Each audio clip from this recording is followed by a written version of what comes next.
Şəfalı ətirşah. Ətirşah insanların ən çox sevdiyi və evlərdə bəslədiyi rəhli çiçəklərdən biridir. Bu bitki xalq arasında həm də Ceyran adı ilə tanınır. Ətirşahın vətəni uzaq Afrika qitəsidir. Lakin o, artıq bütün dünyaya yayılıb. Bu bitkinin ən böyük özəlliyi onun yarpaqlarının çox xoş və kəskin qoxusunun olmasıdır. Yarpaqlarına toxunduqda ətrafa sanki limon və ya qızılgül ətri yayılır. Ətirşah bitkisi günəş işığını və müntəzəm sulanmağı çox sevir. Onun çiçəkləri qırmızı, çəhrayı, ağ və bənövşəyi rənglərdə ola bilir. Bu bitki təkcə gözəllik üçün deyil, həm də sağlamlıq üçün faydalıdır.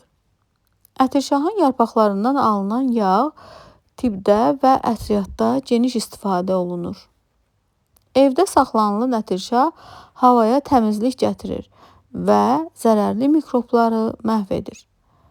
Həmçinin bu bitkinin qoxusu ağcaqanadları və digər həşəratları evdən uzaqlaşdırır. Kənd yerlərində insanlar ətirşahı pəncərə önünə qoyurlar ki, evə milçək girməsin. Ətirşah bitkisi soyuğa qarşı çox həssasdır. Ona görə də qışda onu isti yerdə saxlamaq lazımdır.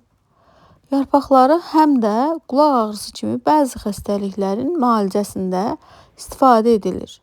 Bu bitki çox tez böyüyür və düzgün qulluq edildikdə bütün il boyu çiçək açır. Ətirşahın müxtəlif növləri var və hər birinin özünə məxsus yarpaq quruluşu mövcuddur. İnsanlar bu bitkini həm də stressdən uzaqlaşmaq və sakitləşmək üçün otaqlarında saxlayırlar. Yarpaqlarından hazırlanan xüsusi çaylar bəzi ölkələrdə müalicəvi içki kimi qəbul edilir. Ətirşah həm dözümlü, həm də nazlı bir bitki sayılır. Onu sevgi ilə böyütdükdə evə hüzur və gözəllik gətirir.